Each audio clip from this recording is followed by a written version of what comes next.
بسم الله الرحمن الرحيم.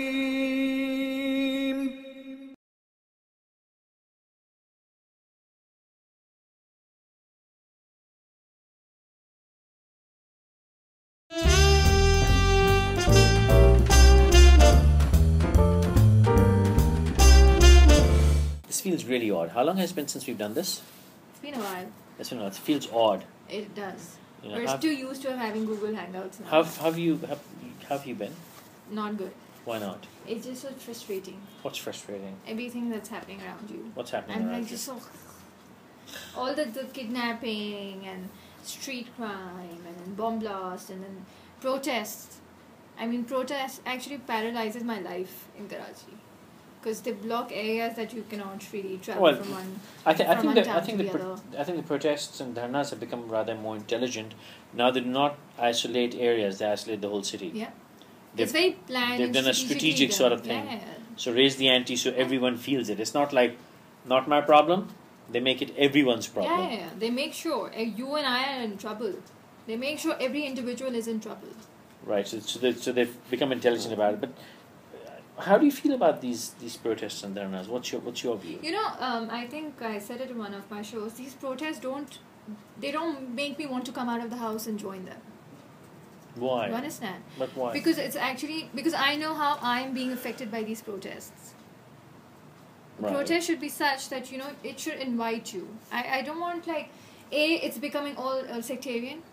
Shias and Sunnis and now Christians and then probably Hindus and maybe Hazaras. But the crime and offence is sectarian, so how can the protest not be sectarian? Is it sectarian? Is it being done? I personally feel it's done on purpose, but I'm thankful to all these scholars or the religious scholars who've not made it look like one. Initially they used to create differences between Shia and Sunni, but this time, thankfully, we saw that there were no differences. They all came out together. But it's just how they paralyze the city. It's just how they paralyze my life and your life. So what would make you come out and join a protest? If it does not let others...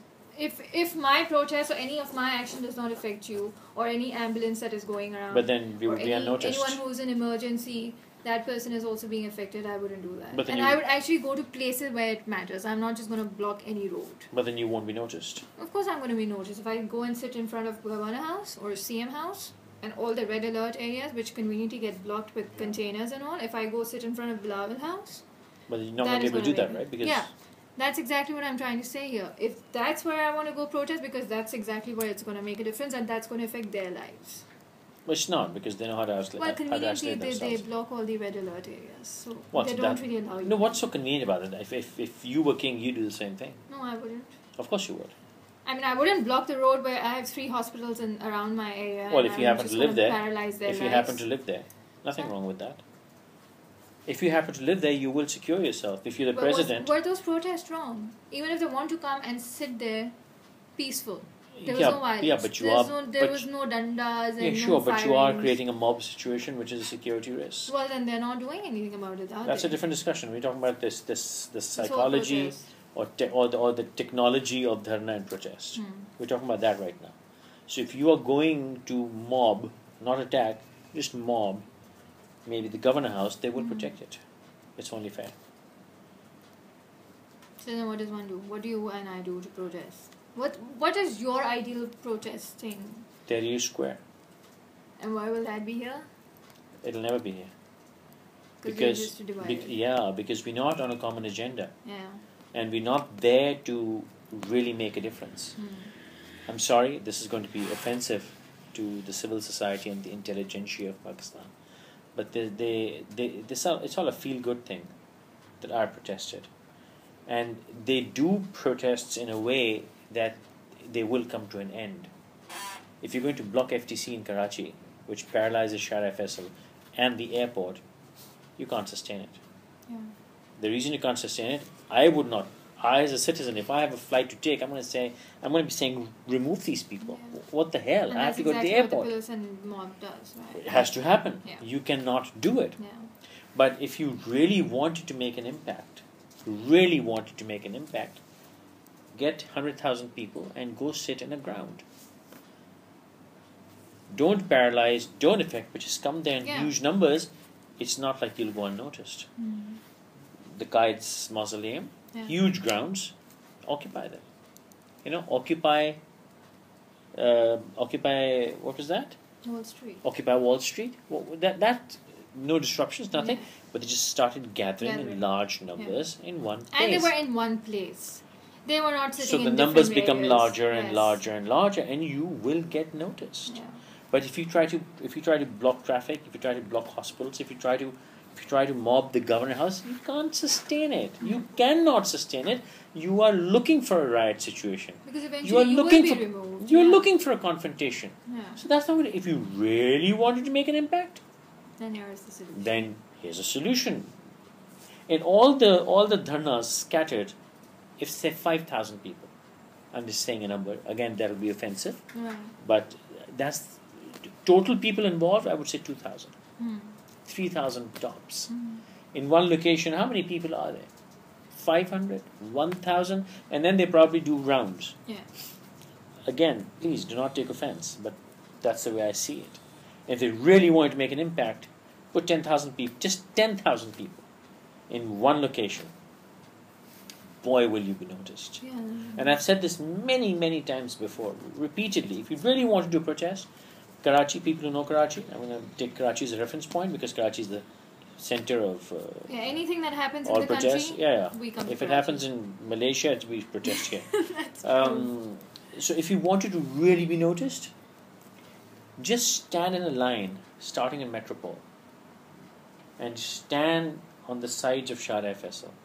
One person, not a double file, single file. Have your placards. Just stand in that file. You would create a line all the way to the airport. Maybe 10,000 people. Yeah. Okay, but can you imagine the impact? Anyone driving by on the stretch of it's like a 5-kilometer stretch, you will see these people just standing there and saying nothing. Stand there, the placard. You cannot go unnoticed, and no one can remove you because you're doing nothing. But here, I think people also fear with protests, they expect violence and they would not step out of the house. Even if I want to go, if it's emergency. If you're going to mob the Prime Minister house, I'm not coming. Yeah. I'm not interested. And even otherwise also, you and I would not step out of the house.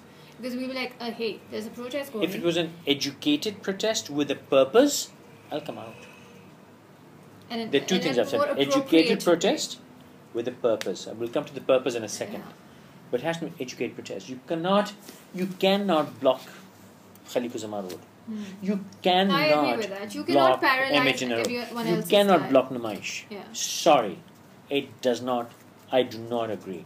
Even Just because even if 55% of the population wants to protest, they cannot cripple the other 49%. Yeah, that's exactly my disagreement, which is Cannot. why it doesn't make me want to get out of the house and enjoy Disrupting civil life is not the right way, and I'm sorry, it is done so you know you will be removed. Because no protest yet in Pakistan, or any cause, forget the word protest, any cause has had the power to sustain itself past a few hours, at most 2-3 days. Mr. Tahir al-Qadri could not sustain a sit-in past 3 days, 4 days, because the weather was turning. He had to get out. I mean, he was sitting there fine, but the wave would have turned against him, and he had to get out. Yeah. So you can, sustaining a sit-in is not a joke.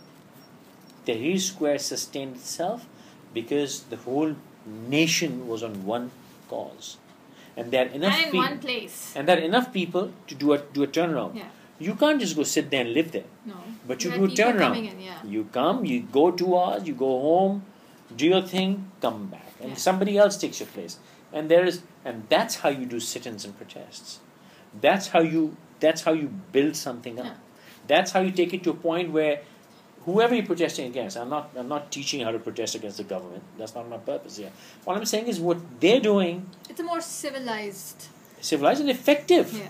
What they're doing right now, all political parties, all movements, the civil society, that's just a feel-good thing. Now, what happened in Quetta with the bodies, that was effective. And Because they we did sat not. on the side, sat quietly. In their We're own not doing area, they did anything. not paralyze the entire Quetta. And it within 24 hours, if enough people sit in, it becomes news. Yeah. And 48 hours, it's global news. 72 hours, it's a crisis. 96 hours, government's fault. Yeah. It is not easy for any state to have 10,000 people sit on the And street. there was no barging into shops or What a joke.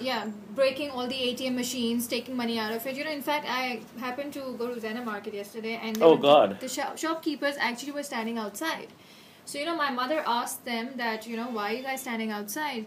They're like you don't worry, you go inside. We're here to protect you and ourselves because we know what happened here yesterday. And then I said, you don't trust the policemen, do you? He's like, no, they didn't do anything for us. They were the reason why we got looted yesterday. So there you go, that's the trust. Yeah, but you see, I'm sorry, the police is not the reason they got looted. Looters are looters. Hmm. The police did not point a gun at you to go loot a shop. I'm sorry, that I don't buy. But yeah, police is ineffective, but then again, I do not blame them. If I was a policeman in this country, let's you and I think, just imagine, visualize, you're a policeman. Would you be effective? Not at all. Given the circumstances, no. Once I think Zena Market, in fact, I saw a car parked in the middle of the road, and I asked the police, and the policeman right there, I said, why aren't you doing something about that? And he said, in this city, everyone is someone. I can't help it. I completely agree. And when you're someone, you break a law, yes you do. In this country you do. And that's what makes it. It's not the government's fault, it's not the police's fault. The police's It's fault. a mindset. It's a mindset. So now, we talked about two things, educated and protest the citizens with a purpose. Shia genocide, I've said repeatedly, I do not agree with. I do not agree with laws for women. I do not agree with protecting the Christians. They all here. I do not agree with protecting Hindus. We've done this against Hindus before. It started, in fact, with Hindus. With Hindus. Now that we've beaten them down, now it's Christians. Yeah. And you and I are next. There will come a time when 5th Street will be acting against 6th Street. Yeah. And then on 6th Street, there will come a time when the left side houses will be attacking the right side. Because we're not seeing things as a collective thing. We're seeing all this as areas, sectors, segments, isolation. So when you say it's for Christians, I'm not a Christian. Not my problem. Protecting Shias, I'm not a Shia. Not my problem. But if I could feel the pain that, a woman killed or a woman bothered, do I have women in my house? Yes. Yeah. Problem. Interesting, what I've just remembered. When the Swat flogging happened, and everyone, the game was, you too have daughters. Imagine if this, and that's how the whole opinion was built, that the whole Swat operation happened. That's how the mindset shifted of the whole nation.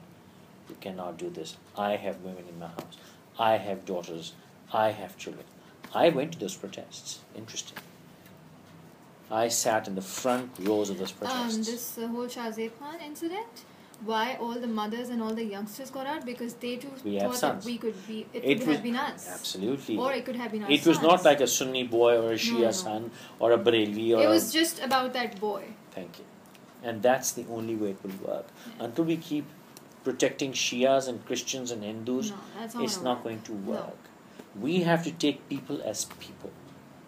We have to take people as human beings. We have to take women as people. We have to understand what a human being is a human being. And we have to protect every citizen of this country regardless of what sect, what religion they come what from. you do in your bedroom or what you do on your prayer mat is your problem, not mine. Yeah. And when we isolate them in our protests, we are also disconnecting us. And I guess when we divide ourselves based on different sectarian groups and or different on religions, language or whatever, I guess we're inviting more people to come and create more differences because they know this has succeeded. Exactly. The purpose that they were trying to achieve has been done. So they're done with the game and they're backing off now. And as you and I were talking earlier, I think it's because we haven't intermarried. I do not have, theoretically, incidentally, I have the United Nations in my home. But generally speaking, I would not have a Sindhi relative because I never married into the Sindhis or a Punjabi or a Pathan or an Urdu speaking. I have intermarried. Same community. Same community. Same family. And like Bina, my wife, was telling earlier that because she's married me out of her community, she will not be buried in her community graveyard. What is that? I mean, I didn't know that. And she was just telling us earlier, both of them were having this discussion about this topic. And she said because, I think some Maiman, I don't even know what Maiman she is, but she's some Maiman, and because she's married out of the community, she has no right to the community graveyard. And in 2013, we're thinking like this, and then we think 2030 will be better. No, we're going backward. How can 2030 be better if we're thinking like this today? Why do you have community graveyards? We ourselves have created these differences. We are the ones responsible, and now we are the ones coming out on the streets and crying and saying whatever we have to say. We need to do another discussion, Ayesha. Why are we like that? Why are we like that? The whole mindset? Yeah, why? I mean, I'm just thinking, why? Why are we so insecure? Why are we so pathetic and so petty? I mean, I'm going to be honest. We've been friends over 2 years now. I had no, earlier you were telling me about something about your man, and I still don't know what ethnicity you are. I actually don't know that. Sometimes I think you're a Pathan. Then you just told me you're Urdu speaking as well. So I really, and you're from Balochistan? No. Okay. Yeah, well, my parents... Part of you is from Balochistan. Yes. So I have no idea who you are. It's a mix and match. Yeah, but the question is, my point is, I don't know because who you are. Because you and I never judged each other with what sect and what family and what ethnic background we come from. We met as human beings. To hell with judge. How does it matter? Yeah, that's what I'm saying. We met as human beings. I mean, is your skin different? I mean, what? I mean, you grow different nails? I mean, you eat different food? I mean, what? Oh, that's the question that when my mom goes out for shopping and she speaks to someone in Pashto and then they question me and I'm like, listen, I don't know. And then there's this whole interview that goes on as to why you married outside of your community. And why does your child not know how to speak in Pashto? And I'm like, Ma, how is that a difference? How will that make a difference to my life if I don't? I mean, it's bad that you didn't teach me. It's great to know another language. It's always good. But then why is it such a big of a problem that you got married to someone outside your community? And what is this community? I mean, God said, Muslims marry Muslims. You should marry Arab Muslims and French Muslims and Belgian Muslims and African Muslims. Spread out. How will we become, even if I talk in the Muslim context, though that's another discussion, but just saying Muslim context, how will you become an ummah? I mean, you're an individual, your city, your ethnicity, you're not even a country. How will you become an ummah? Ummat-e-Muslimah. How will you become an ummah if you do not come out of your communities? We haven't even come out of a communal graveyards. No, of course, that was a shock. And we talk about ummah. Yeah. Okay, I mean, we saying Pakistanis will lead the Islamic world. We can't even go beyond our community graveyard, for God's sake. We can't marry a daughter Muslim. We can't even marry a daughter in a different sect. And even if you want to get married to someone, you would think like twice whether my family is going to accept this person because of the background that he or she is coming from. I mean, that's like a whole debate. God tells me I can marry a Christian or a Jew because she's an Ahle Kitab. I mean, follower of a book. It's okay. But I can't marry a Shia or a Buri or a Sindhi or a Hazara. Who is Hazara? Where did this come from? You know what? When I was growing up, I had never heard of them. I'm not saying they're nobody. What I'm saying is, why have we created them? Yeah, because initially there were no differences during war. Thank you. We did not know. Why are they? Now we do. Why are they a separate entity? I mean, I did not know South Punjab from North Punjab. I'll be honest. Till 2 years ago, about 5 years ago, I had no idea there was like a North and a South Punjab. I mean, Punjab is Punjab. Yeah. I had no idea that South Punjab is a separate provincial discussion. Now it's a separate provincial discussion. Southern Punjab province. You see, we are the only I mean, what the hell is that? Yes. I mean, even in Karachi, it's like Urdu speaking and yeah, what is that? Urdu speaking. I mean, no, Karachi has lots of other people. You and I wouldn't even know. You know what? I actually don't know who I am. I'm going to be honest. My father's from Ambala, my mother's from Patiala. They lived in Sakhar. My mother settled in when this Patiala special trains, which they landed in Sakhar. My nana decided we should live in Sakhar, and then he said, "No, Sakhar's no good. Let's go to Karachi." So they came to Karachi. Half my father's side of the family lived in Sakhar. Then some moved to Multan. I had aunts in Multan, and then a place called Chudkana, which is now called Farooqabad, I think. One of my aunts lived there. My sister's married in Lahore. My brother's married to a Hyderabadi. He lives in America. One of my mumanis is a Sindhi, one's a Bihari, one's a Bengali, one's Urdu speaking. But you are a UN, aren't you? Yeah, but I don't even know what that means. That's again, the point was that it really didn't matter at that point. I don't even know what that means. Yeah.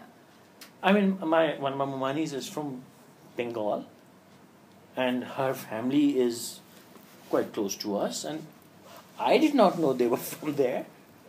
I have a Momani who's very Urdu speaking Ajmer type. All her family, relatives, I'm sure they're seeing this. We didn't know they were different. How are they different? I mean, my grandmother and they were like Tenne Menne, like the Patialvi. Okay, so what does that mean? I mean, all my paternal uncles and aunts went Sakhar.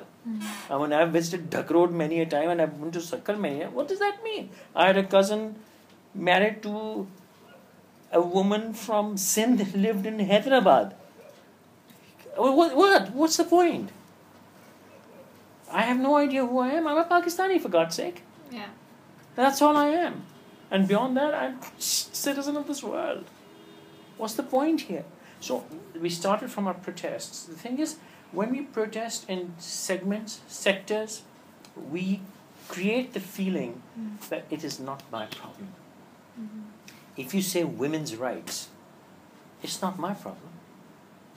It's your problem, Ayesha, not my problem. But if I said people's rights, whether you hit me or I hit you, it's wrong. Then it's my problem.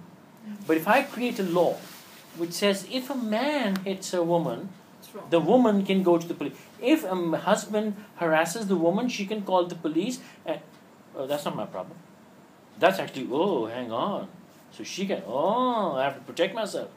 But if I could also call the police and say, my woman's harassing me, my wife's harassing me, and the same law was available to me, then I would say, hang on, it's my problem too. The law's for me as well.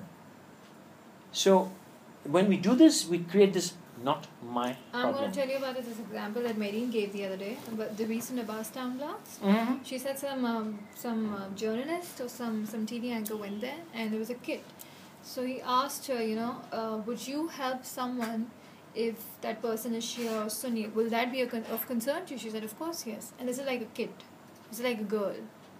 So imagine the mindset that the parents or whatever the family and the relatives and the environment has created for her. So she too understands the difference between Shia and Sunni and Hazaras and Punjabi and With stuff. my very humble apologies to my colleague, why was this question asked? They probably wanted to know exactly what the difference has been created here and whether the difference was achieved then. No, really they have reinforced it. By asking this question and letting the child answer, you've reinforced it. But don't we all just like you sowed that seed in that child's mind that there is a Shia or a Sunni or a Muslim or a non-Muslim, you could have worded the question completely differently. And you could have told the child, would you help another human being if they were in trouble? I'd like to see the child say no. Why do you ask a negative question? So you had a negative answer. Ask the same child, would you, if I would ask a child, would you help your friend? Would you help another child across the street if somebody was hurting the child? What would you do? Safe. But the moment you say, would you help the child if the child was Muslim? You know what? I'm sorry, go to hell. To hell with you. To hell with you for reinstating and further strengthening the divide. Every sentence said, Ayesha, is of huge value. It does. It does make an impact. It stays online. It perpetuates. It goes out like a ripple. But this is part of the society. I mean, we do have these differences and we do have this divide. Because we keep reinforcing them, Ayesha. Yeah. Yes, we have differences. But do you see them going away in 10 years? No. Why not? Why don't you see them going away in 10 years? Because I know that you and I might change, but the mass won't. We know. Yes, but why will they not change? Because we're constantly reinstating. I was doing this show about political correctness, and I was very against this American political correctness. But then it just struck me middle of the show that, oh my God, they're so right. When I went to school, university, it was okay, blacks were blacks and they were niggers. I was going to school, university in Louisiana. I mean, I hung out in like New Orleans, Baton Rouge, Lafayette, Jackson, Mississippi, Mobile, Alabama, and this is where I was hanging out.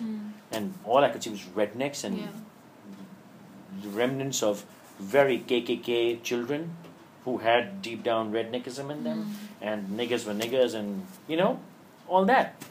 And then came the 90s, and suddenly you couldn't call them black. Nigger was a bad word. The African American, I'm like,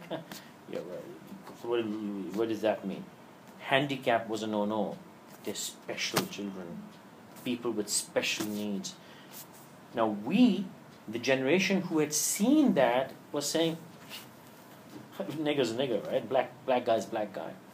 But what I didn't see was that the children who will now grow up calling them African American, when they come to this point, if you ever tell them black, they will say, what? Us? We're preparing the upcoming generation. Thank you. We are being forced. My generation does not see the difference. Handicap is handicap. What's a special need? Mentally retarded. You're crippled. But they had a plan. So what's happening is, by 2020, this next generation which would have risen, complete different mind, and they'd be seeing us as, oh God, what did you just say? That is so inhuman. But us, by asking that question of the child, we are making sure that the same mindset continues forever. It actually gets worse because we didn't hear that.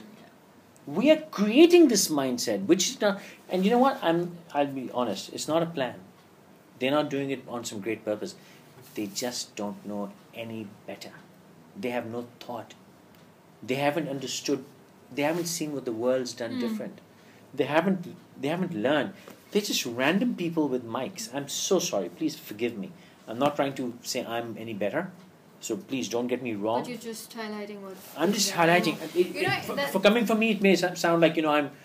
because I'm in the same business. Yeah. But hey, you are in the same business. We're both sitting here. We don't want to sound like we are howdy-toddy much better. But come on, for God's sake, you have to have some thought. If something that you and I can do, then let's start from ourselves, have right? some thought. Because I Be remember better. my parents, because they come from Quetta, and they said, there were Punjabis, and there were Sindhis, and there were Balochis, and there were Pathans, and there were Urdu speaking, but we never knew them that way. I mean, there were no differences as in, no, that person's Punjabi. It was just... Who knows, yeah? Even otherwise, now the differences that have been created about Shia and Sunni in Quetta, she's like, we had so many Shia people around and we didn't even know they were Shias. Exactly. Who knows? Yeah. I went to Habib Public School, Ayesha. It's like a 60-40 Shia Sunni school. So now the point that you just made that, they prepared their generation, we're actually going backward.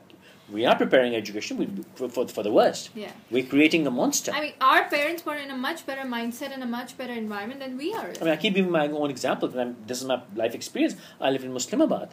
We were the only non-Sindhi house. We had like Mr. A.K. Barohi and Justice Mamoon Qazi and Mr. Talpur. And we had these people surrounding us. And we grew up with the children. We used to cross over to their house and play as children. We had no idea there's Sindhi. Yeah, that's exactly what... And they didn't know who we were. And it's kind of funny when my mom or my dad says that, because I'm just looking at them with this funny look that as to how come it changed by the time it came to me. That's a question we need to talk about. That's a question we need to explore. Because because what? If they I don't know how it came to you. I'm probably your parents' generation, give or take. I probably fall in that set. Yeah. I could actually be old. Yeah, you could be my child. Almost. the age difference is said that you could be my daughter anyways. But the point is, but what happened to your generation? What's scary is what's happening to your children. That's really scary. That's scary. When I see the upcoming generation, I feel I'm scared for them. I actually wanted to do something. Delegate one of the team members to do it. Capture TV content for a day and show the world what a child sees. What sentences a child hears.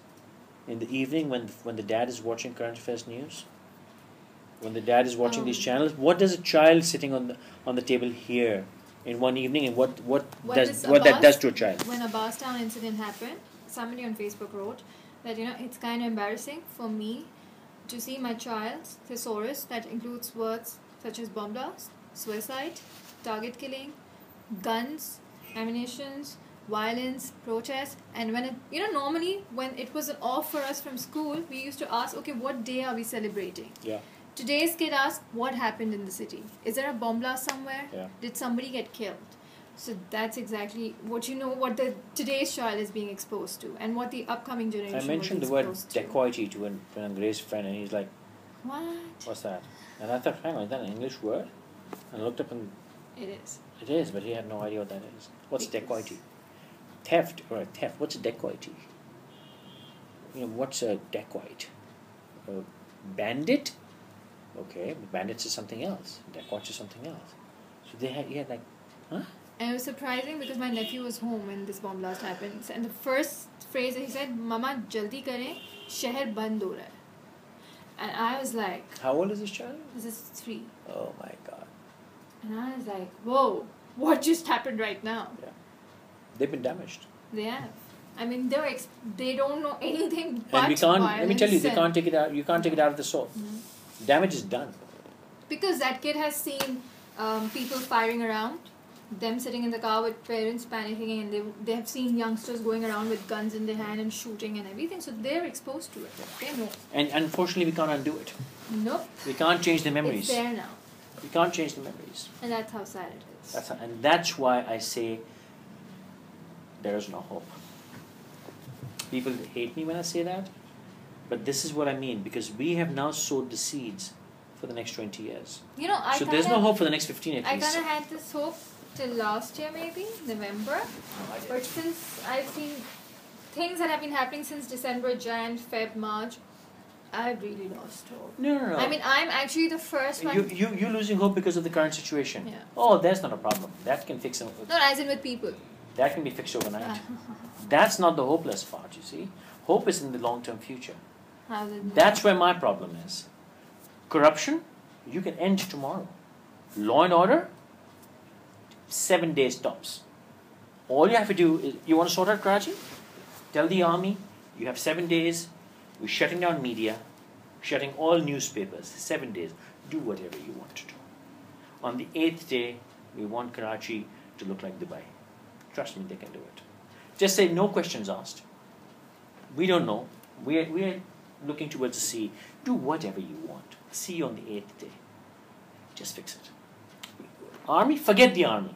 Say it to the police and tell the IG, if on the 8th day a phone is snatched, you'll be facing the firing squad. The police, army, the same police has the capability, if you actually give them the mandate, to fix this in 7 days. They know exactly how crime is happening. Just say it's either you or this. 7 days, do whatever you want.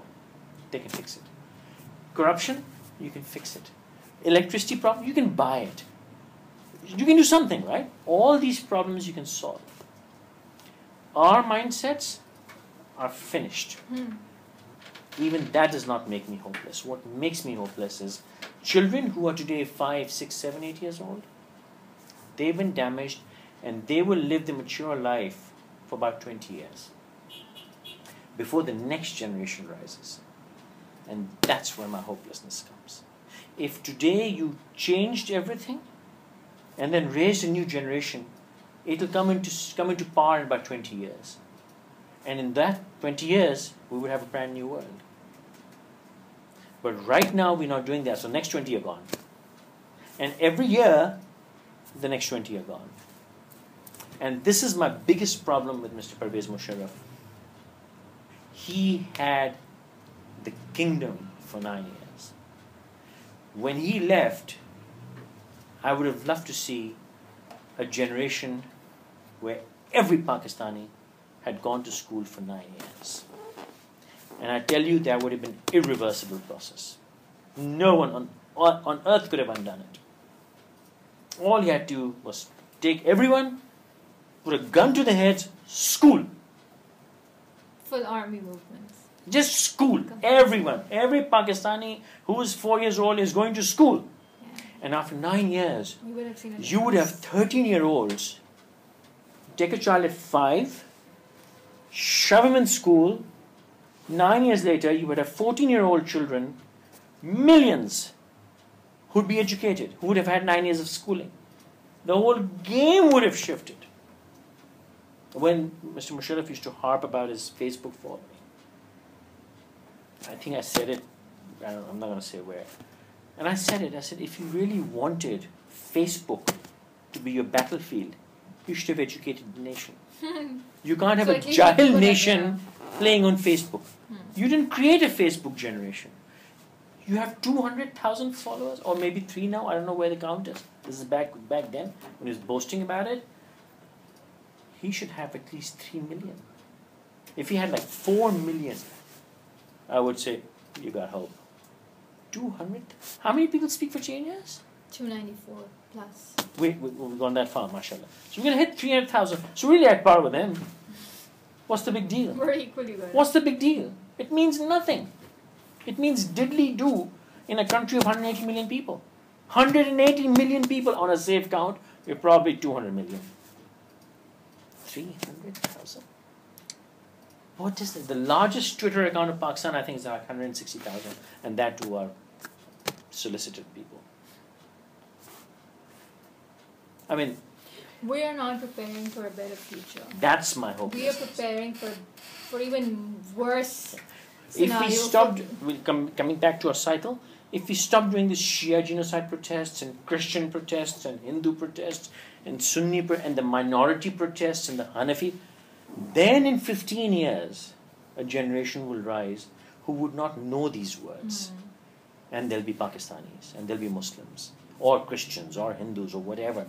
But there'll be Pakistanis. And they will voice against killing of human any being. human. Or human being. Any human. But right now, God not bless our media, God not bless our adults who are saying these things. I'm not cursing you, but what you're doing is you're sowing the seed for the next 50. You're taking your little children to Shia genocide protests. You've done the damage. Agreed. And you know what? I'm going to take it one step further. When I, a non-Christian, protests for a Christian, I'm so grand. Out of the goodness of my heart, I'm protesting for women. Here I am doing a sit-in for the Shias. You know what? To hell with you. Do it for yourself. Do it for humanity, for God's sake. Get off your ego trip. We will do. You can't do diddly-do. If all the civil society has just, SHO is too big, just change a constable. If the civil society has the power, just get a constable removed from the police department. They can't even do that. Get a water connection. They can't even do that. No. You talk about Defense Society. DHA has the biggest power and money bank. Karachi. I'm talking about Karachi's frontier. Biggest power and money bank. We can't even get water in our pipes. Ta-da! And you know how long it's been?